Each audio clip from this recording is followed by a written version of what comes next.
GS 3 और 2 हम पढ़ने जा रहे हैं जी। इसका लेक्चर नंबर 1 हम कह लें। अच्छा, ये जो आपका जो सब्जेक्ट है बेस कर रहा है आपका एनालॉग एंड डिजिटल पर, ठीक है। ये जो इसके ठीक थ्योरेटिकल चीज़ें हैं ये इतनी मुश्किल नहीं है, इतनी मतलब डिफ़िकल्ट नहीं है कि हमें आपको पढ़ने में या समझने में चीज़ों को आसानी ना हो, ठीक है। तो आई होप सो जो थ्योरेटिकल चीज़ें हैं अगर आप इनको खुद बैठ के पढ़ेंगे तो वो जी आपको आसानी होगी, चीज़ों को समझने में बेहतरी होगी। एंड मोस्ट इम्पोर्टेंट उसका ये होता है, अगर आप खुद बैठ के पढ़ते हैं चीज़ों को, उसको जो जी बेसिक जो फ़ायदा इंसान को ये होता है कि जब आप एग्ज़ाम देने जाते हैं, एग्ज़ाम पॉइंट ऑफ व्यू से ये आपके लिए बहुत फ़ायदेमंद होता है, जी ठीक है। अच्छा, एनालॉग वर्सेस डिजिटल, हम सब लोग जानते हैं कि दुनिया बहुत चेंज हो गई है, टेक्नोलॉजी बहुत तरक्की कर रही है, एनालॉग से डिजिटल में चीज़ें आ रही हैं, ठीक है। एंड ठीक है। ये यहाँ पे यही कह रहा है कि दुनिया में बहुत सारी चीज़ें हैं वो मेजर हो रही हैं कंटिन्यूस वैल्यूज़ पर। एंड इसमें कह रहा है कि example include intensity of light during the day. आपकी जो डे लाइट की जो इंटेंसिटी होती है या शिद्दत होती है, आप गर्मी के कह लें शिद्दत, वो आपकी जो मेजरमेंट हो रही होती है ना, वो बेस करिए आपकी डिजिटल डिजिटल। एंड जी ये उसमें ये सारे उसमें वही थ्योरी बताई हुई है। एंड अब ये कह रहे हैं कि टेम्परेचर जो हमारा जो मेजर हो रहा होता है वो टेम्परेचर भी इसी बेस पर मेजर हो रहा होता है, आपके डिजिटल फॉर्म में मेजर हो रहा होता है। आप अपना मोबाइल फ़ोन खोलें, अपना टेम्परेचर ऐप खोलेंगे तो वो भी इसी तरह मेजर हो रहा है, ठीक है। एंड ठीक है। Velocity of car from position A to position B, ये भी मेजर हो रही है आजकल किस पे, डिजिटल बेस पे, ठीक है। एक ठीक है। कंटिन्यूस मैनर में ये चीज़ें आजकल मेजर हो रही हैं। जितनी भी आपकी चीज़ें हैं नॉर्मली जो भी आजकल अपनी देख लें, आपकी घड़ी से लेकर आपकी गाड़ी की स्पीड है, ठीक है, मोबाइल की चार्जिंग है, बट और जो भी जितनी भी टेक्नोलॉजी है ना वो बेस कर रही है आजकल डिजिटल के ऊपर। क्लियर हो गया? जी सर। तो ये जो ऊपर हमारा ये जो क्या कहते हैं आ रहा है, इसमें यही उसने चीज़ें बताई हुई हैं। अगर आप इनको बैठ के पढ़ेंगी तो आपको आई गेस बेहतर समझ आ जाएगी। बल्कि यही चीज़ें हैं, आप पढ़ेंगी तो आपको जो कंसेप्ट है वो ज़्यादा बेहतर हो जाएगा। अब ये कह रहे हैं कि हम चीज़ों को डिजिटली कैसे रिप्रेजेंट करते हैं, ठीक है। ये सर ये जो टेम्परेचर और वेलोसिटी का आपने बताया है, ये एनालॉग और डिजिटल दोनों कंपेयर करके बताया हुआ है। नहीं नहीं नहीं नहीं नहीं नहीं नहीं नहीं, आपने मेरी बात समझी नहीं। आई गेस आपको बिजी थी, इतनी बड़ी मैंने तकरीर की है। सर वो समझ तो मैं आगे, मैं सिर्फ आपसे ये पूछ रही हूँ कि ये दोनों के कंपेयर करके या ये इलादा इलादा है। देखें, ये जो चीज़ें rise and fall in temperature during a 24 our period, वो जी ये कह रहा है कि जो दुनिया है या जो मेजरमेंट टेक्निक्स है ना जी वो एनालॉग टू डिजिटल आ रही हैं, एनालॉग जी टू। अब एनालॉग और डिजिटल डिजिटल में क्या फ़र्क है, पता है आपको इस बारे में? एनालॉग सर, डिजिटल जो नंबरिंग में होता है, जो नंबरिंग में एग्जैक्ट होता है, फिगर। नंबरिंग में होता है। अभी अपना सेलफोन खोलें, जब आप जी अपना वेदर ऐप खोलेंगे तो वहाँ आपको क्या चीज़ नजर आएंगे, डिजिटल नजर आएंगे ना, कंटिन्यूस फॉर्म में नजर आएंगी आपको चीज़ें, जी जी ठीक है।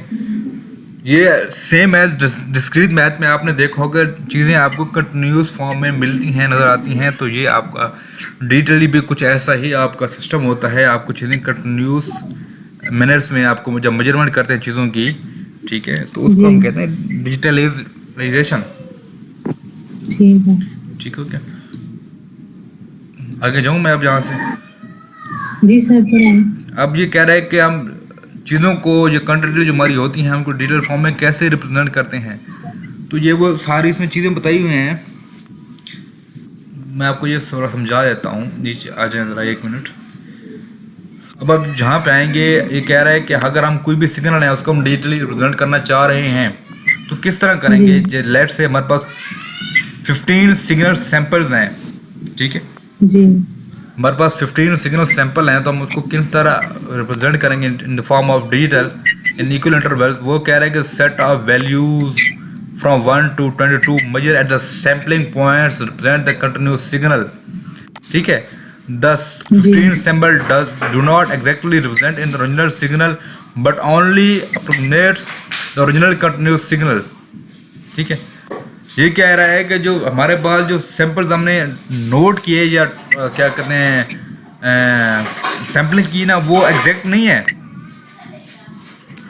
वो क्या है? जी, एग्जैक्ट नहीं है, लेकिन जी, क्या अप्रोक्सीमेट है जो आपके ओरिजिनल सिग्नल होते हैं। आप उनको ये कह सकते हैं अप्रोक्सीमेटली इतने होंगे, ये मीन्स ठीक कुछ है, पॉइंट्स का फर्क होगा, इनमें डिफरेंस होगा। ठीक है, ठीक है, ये कह रहा है कि this can be confirmed bye plotting the 15 samples. ठीक है, एंड जी, वो कह रहा है कि हम इसको रिकंस्ट्रक्ट करेंगे, इसकी जो शार्प कॉर्नर्स एंड एजेस होंगे in the contrast the control signal that has smooth curve. ठीक है, जी, इसमें भी जो नीचे पैराग्राफ, इसमें भी इसने यही चीज़ बताई हुई है, नथिंग एल्स। ये देखें, ये जो पैराग्राफ है आपका, सॉरी ग्राफ नजर आ रहा है आपको, ये जो ऊपर जी, चीज़ें हमने बताई थी कि जो ग्राफ बनाया कि 1 से स्टार्ट हुआ, ऐसा ऐसा ऐसा ऐसा ऐसा ऐसा, जब 15 पॉइंट्स हमने सैंपल किए तो 15 पॉइंट्स में डिफरेंट वेरिएशन के साथ, कंटिन्यूस वेरिएशन के साथ हमारे पास हमने पॉइंट्स सैंपल किए थे। जी, आपको समझ आ रही है बात की? जी सर आ रही है। ठीक है, आप यहाँ देखें ना, ये यहाँ पे जी, 1 पे क्या वैल्यू थी, 2 पे क्या वैल्यू थी, 3 पे क्या वैल्यू थी। टोटल पॉइंट्स हमने कितने सैंपल किए? 15। 15। ठीक है, तो यहाँ आप देख रही हैं कि किस तरह वेरी कर रहा है आपका जो टेम्परेचर है, या जो आपके सैंपल्स पॉइंट ये थे, किस तरह वेरिएशन में आ रही है, कंटिन्यूस वेरिएशन। ये देखें, उसको जो डिटेल्ड आप कह लें, जो आपकी जो पिक्चर है वो यहाँ पर नज़र आ रही है। ठीक है, जी सर, ये कंटिन्यू रहती है। देखें जो हमारे पास चीज़ें डिजिटली होती हैं, डिजिटली जी, वो हमेशा कंटिन्यूस फॉर्म में होती हैं। ठीक है, ठीक है, इसकी जो सबसे कॉमन एग्जांपल जो आपके हाथ में अपना सेलफोन है, अपना आपका जो वेदर ऐप है ना, जी, वो खोले ना, वो आपको आने वाले 7 दिनों की कंटिन्यूस फॉर्म में रिपोर्ट देता है कि अगले आने वाले 7 दिनों में आपका मौसम, जो वेदर आपकी सिटी को किस तरह रहेगा। जी, ठीक है, तो अगर मैं बात करूं यहाँ पे हमारे 7 दिनों की, यहाँ तक मार्क करूं मैं इसको। ठीक है, जी, यहाँ से लेकर यहाँ तक। ठीक है, तो ये हमारे 7 दिनों को कुछ इस तरह रिपोर्ट आएगी यहाँ तक। ठीक है, ठीक है, ठीक, जो भी मैंने आपको ऊपर, आपने शायद आपको ध्यान कहीं और था, आपको पहले ही पैराग्राफ में ये बताया है कि आपको जो डिजिटल चीज़ें मेजर होती हैं ना, वो कंटिन्यूस फॉर्म में होती हैं। जी, ठीक है, इसकी फिर वो उसने अपने रिकंस्ट्रक्ट करके बताया है कि सिग्नल अपलोडिंग 15 सैम्पल्ड वैल्यूज। ठीक है, डिफरेंट उसने बताया है सैम्पल करके। अब इसने साथ एक आपको बता दिया है कि 7 वैल्यू जब हम प्लॉट करेंगे तो हमारे पास क्या नक्शा आएगा, ये क्या ग्राफ बनेगा हमारे पास। अच्छा, जब ये कह रहे हैं कि electronic processing of continuous and digital quantities, अभी कह रहे हैं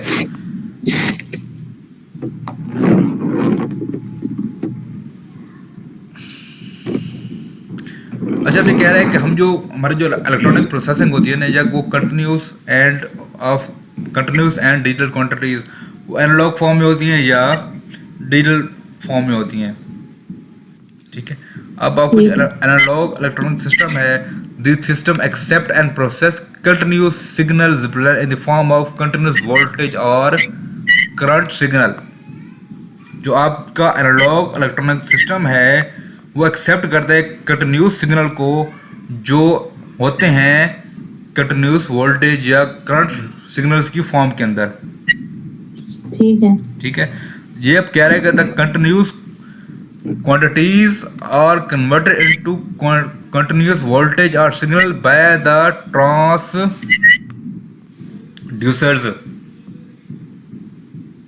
समझे बात क्या आपको? नहीं सर, ये नहीं आई। अब ये कह रहा है कि जो हमारे पास कंटिन्यूस क्वांटिटीज होती हैं ना, वो जी। कन्वर्ट होती हैं इनटू कंटिन्यूस वोल्टेज और current signals by transducers. Transducers की मदद से हमारे पास जो कंटिन्यूस क्वांटिटीज होती हैं, जो कंटिन्यूस सिग्नल्स होते हैं, उनको हम कन्वर्ट करते हैं आपके कंटिन्यूस वोल्टेज के अंदर या करंट सिग्नल्स के अंदर। ये सर ट्रांसड्यूसर्स क्या होते ये हैं? याद रहे कि हमारे पास एनालॉग इलेक्ट्रॉनिक सिस्टम ये हम पढ़ रहे हैं। इस बात का जी। ख्याल रहे कि ये एनालॉग इलेक्ट्रॉनिक सिस्टम है, कन्फ्यूजन पैदा नहीं होनी चाहिए कि इसमें इलेक्ट्रॉनिक कहाँ से आ गया, वोल्टेजेस कहाँ से आ गए। ठीक है, सर ट्रांसड्यूसर्स क्या होते हैं? ये कन्वर्टर होता है जो कन्वर्ट करता है आपकी कंटिन्यूस क्वांटिटीज को आपके वोल्टेज करंट सिग्नल्स के अंदर। ठीक है, ठीक है। ठीक है, अच्छा अब डिजिटल इलेक्ट्रॉनिक सिस्टम। ठीक है, जी sir. these system accept and process discrete samples printed data in the continuous signal। जी ठीक है, ये क्या करता है, आपके डिस्क्रीट जो सिग्नल्स होते हैं उनको ये फॉलो करता है, या उनको ये क्या कहते हैं एक्सेप्ट करता है। फर्क समझा आपने डिजिटल इलेक्ट्रॉनिक सिस्टम में और एनालॉग इलेक्ट्रॉनिक सिस्टम में? जी जी। क्या क्या डिफरेंस है? सर एनालॉग में तो वो कंटिन्यूस सिग्नल्स को एक्सेप्ट और प्रोसेस करता है ना, लेकिन डिजिटल में वो डिस्क्रीट को करता है। हाँ जी। अब यहाँ पे कह रहा है कि analogue to digital converter are used to sample the continuous voltage signal representing in the original form. ठीक है, क्लियर हो गया यहाँ तक? जी नीचे ये कुछ थ्योरी है थोड़ी सी, ये मैं कह रहा है कि अगर आपके पास जो आपका डिजिटल इलेक्ट्रॉनिक सिस्टम है use the voltage to represent the discrete sample of the continuous signal. अब ये जी। उसने क्वेश्चन पूछा है क्या आपका जो डिजिटल इलेक्ट्रॉनिक सिस्टम है वो आपके डिस्क्रीट सैंपल कंटिन्यूस फॉर्म में रिप्रेजेंट करता है या नहीं करता। अभी कह रहे हैं this question can be answered bye considering a simple example of A calculator which is a digital electronic system। ठीक है, assume a calculator is calibrated to represent the number by 1 millivolt, thus the number 39 is represented by the calculator term in the voltage as 39 MV। ठीक है, अब calculator can also represent the large number such as 6.25 cross 10 raised to power 18 as a 1 coulomb is equal to 6.5 cross 10 to power 18 electrons। ठीक है, ये 1 coulomb की value है, आपने इसको भी डेफिनेशन करना है। ठीक है, 1 coulomb is equal to 6.25 cross 10 to power 18। ठीक है, ठीक है, ठीक।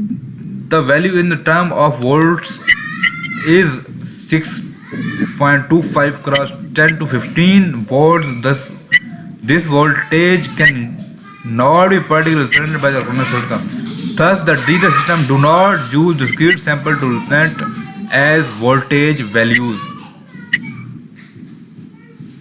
समझ आ रही है बात की? जी सर आ रही है। ठीक है, आपको जो डिजिटल सिस्टम है वो डिस्क्रीट सैंपल को रिप्रेजेंट वोल्टेज वैल्यूज में रिप्रेजेंट नहीं करता। नहीं, ठीक। ठीक है, अब ये कंटिन्यूस सिग्नल सैंपल्स हम बता रहे हैं, ये हमारे पास जी। टेम्परेचर है, कंटिन्यूस सिग्नल में जा रहा है, या ट्रांस जो कन्वर्टर है ट्रांसड्यूसर लगा हुआ है, फिर वो इनपुट जा रही है आपकी कंटिन्यूस सिग्नल में जा रही है, एनालॉग इलेक्ट्रॉनिक सिस्टम है, एंड जी। देन ये आपका आउटपुट आ रही है कंटिन्यूस सिग्नल के अंदर। जी ठीक है, ठीक है। अब इसको हमने देखना है कि नीचे अब आपका आ गया digital system and digital values. ठीक है, बहुत इजी है। अब यहाँ आ जाएं, द नंबर 0 एंड 1 की फॉर्म हमारे पास जो डिजिटल में होती है वो 0 एंड 1 की फॉर्म होती है। Which state off switch on और ऑफ। ठीक है, आई गेस जो 0 होता है वो ऑफ के लिए यूज होता है, एंड 1 ऑन के लिए ऑन होता है, और सॉरी ऑन के लिए। इसके जो कलर होते हैं ब्लैक एंड वाइट होते हैं, टेम्परेचर को बताने के लिए, हॉट एंड कोल्ड के लिए, और ऑब्जेक्ट इज मूविंग और स्टेशनरी। आपकी जो डिजिटल फॉर्म में जो भी चीज़ें हम करते हैं, ठीक है, वो किसमें 0 और 1 की फॉर्म में होती हैं। ठीक है। ठीक है, तो 0 और 1 की फॉर्म में डिफरेंट एस्पेक्ट्स आप ले सकते हैं कि कोई चीज़ ऑन है जो ऑफ है, कुछ सर्किट ऑन है जो कोई ऑफ है, कलर ब्लैक है या वाइट है, चाय ठंडी है या चीज़ गर्म है, कोई सब्जेक्ट है वो मूव कर रहा है या आपकी इक्विलिब्रियम पोजीशन में है, ये वो सारी चीज़ें हम 0 और 1 की फॉर्म में करते हैं रिप्रेजेंट। ये सारी चीज़ें आपने खुद, ये जो आ रहा है क्या कहते हैं, आपने उसको खुद बैठ के इस थ्योरी को थोड़ा पढ़ लेना था कि आपको भी थोड़ा बहुत जो कंसेप्ट है वो क्लियर हो जाए। बाइनरी सर नंबर इसमें दो सिस्टम स्टेट्स होती हैं, क्या, 2 स्टेट्स होती हैं डिजिटल में। देखें हमारे पास जो डिजिटल सिस्टम है ना, जो हम जी। यूज़ करते हैं, आपकी जो बात करूँ मैं, आपके जो सिस्टम में यूज़ हुआ है डिजिटल सिस्टम, ठीक है, जी उसमें 2 ही फॉर्म है, 0 और 1। जी आपके जो ये सिस्टम है जिसका नाम है डिजिटल लॉजिक एंड डिज़ाइन, जी तो इसमें आपकी 2 ही जो आपकी क्या कहते हैं फॉर्म्स हैं, 0 और 1 है। ऑन ऑफ भी इसी जी बताते हैं, स्विच ऑन है स्विच ऑफ है, या जो भी आपके डिजिटली ऑन द मदरबोर्ड आपके जो काम कर रहे हैं ना, लॉजिक गेट्स जिस पर डिपेंड कर रहे होते हैं, जी आपके लॉजिक गेट्स 0 और 1 पे डिपेंड कर रहे होते हैं कि इनकी जो कंडीशन है वो 0 और 1 की फॉर्म में किस तरह है, तो उस तरह वो उसको लेकर चलते हैं।